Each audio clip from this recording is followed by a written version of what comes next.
आदिवासी ये देश के असली मालिक हैं, बाकी सब विदेशी यूरेशियन इमिग्रेंट हैं। मतलब जो बाहर से आई ना, 7 समुंदर पार करके, वो सब विदेशी यूरेशियन है। हमार डीएनए और उमर डीएनए मतलब मेल नहीं खाए, मेल नहीं खाए। ओमन विदेशी यूरेशियन है। ओमन ये धरती का मालिक नहीं है, ये धरती का मालिक हमन है। महाराष्ट्र का जो उच्चतम न्यायालय जो है वो हर फैसला कर दी सर 5/1/2011 में, ये देश के असली मालिक आदिवासी हैं, है ना। लिखला कि 5 में ये सब चीज जितना भी जो जजमेंट है, ये जजमेंट ला अगर कोई भी डिस्ट्रिक्ट कोर्ट या तहसील लेवल का या कोई भी अधिकारी, शासन प्रशासन का कोई भी अधिकारी अगर इस जजमेंट को नहीं मानता है तो आईपीसी सेक्शन 124 अ के तहत मतलब वो देशद्रोही हो जाए। देशद्रोही जितना भी जो जजमेंट है, ये जजमेंट नहीं मानत है तो आईपीसी सेक्शन 124 अ के तहत देशद्रोही हो जाए। उसमें लिख लीजिए। हाँ, दंड प्रक्रिया संहिता 1860 लिखिए उसमें। दंड संहिता, भारतीय दंड संहिता, हाँ दंड संहिता 1860 के सेक्शन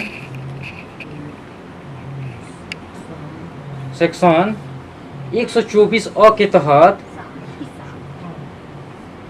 नहीं लिखा तो थोड़ा हिंट करिए, ठीक है। दंड संहिता 1860 के तहत लिखिए उसमें। 1860 के तहत अगर कोई भी शासन प्रशासन के आदमी जजमेंट को नहीं मानता है, उसमें लिखिए जजमेंट को नहीं मानता है,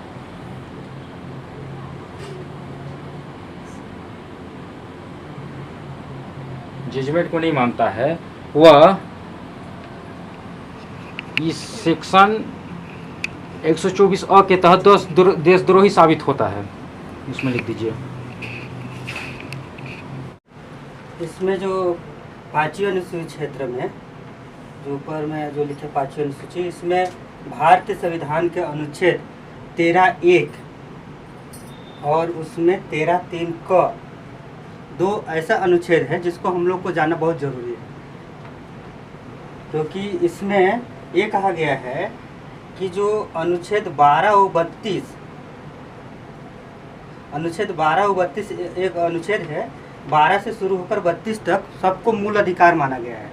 मानव को एक जीवन जीने के लिए जो आवश्यक जो नियम कानून कायदे हैं, जीवन जीने का स्वतंत्रता है, पूरे चीज़ मतलब उसके अंतर्गत हम लोगों को एक मानव को संपूर्ण जीवन, ये समता, बंधुत्व, राजनीतिक, आर्थिक, सामाजिक, शैक्षणिक सभी व्यवस्थाओं को संकलित जो करा किया गया है 12 से 32 तक का अनुच्छेदों में समाहित किया गया है। और वो किसको नहीं समाहित किया गया है उसको 13(3)(1) में बताया गया है। क्योंकि हम लोगों के देश में अंग्रेज लोग आए तो 1860 के आसपास में उन लोगों ने मतलब यहाँ क्या क्या नियम कानून चलेगा, कैसे क्या होगा, उसके पूरे बारे में उन्होंने पहला कोडिंग शब्द इस्तेमाल किए। मतलब कोडिंग होता है मतलब लिखित व्यवस्था। 1860 में यहाँ उन्होंने अपने अपने क्षेत्र में अपने अपने लोगों के लिए अपना अपना कानून बनाए।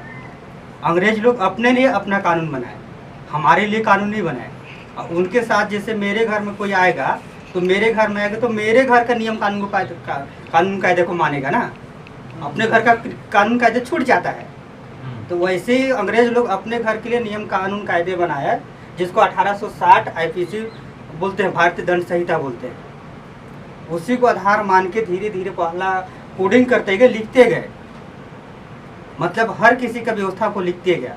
इस देश में कितने प्रकार के लोग रहते हैं, मतलब धार्मिक लोग भी रहते हैं, अधार्मिक लोग भी रहते हैं, भगवान को मानने वाले लोग भी रहते हैं, मानने वाले लोग नहीं वो भी लोग रहते हैं इस देश में।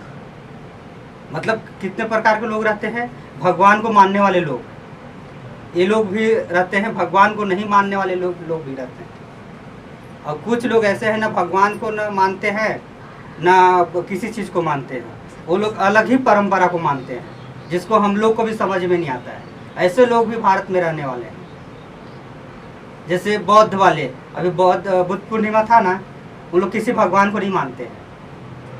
उन लोग बोलते हैं हम किसी भगवान को नहीं मानते हैं। बौद्ध पूर्णिमा जो पूजा करते हैं, अभी पूजा किए होंगे, टीवी वगैरह में आया होगा, कोई सुने होंगे, उसमें बताया।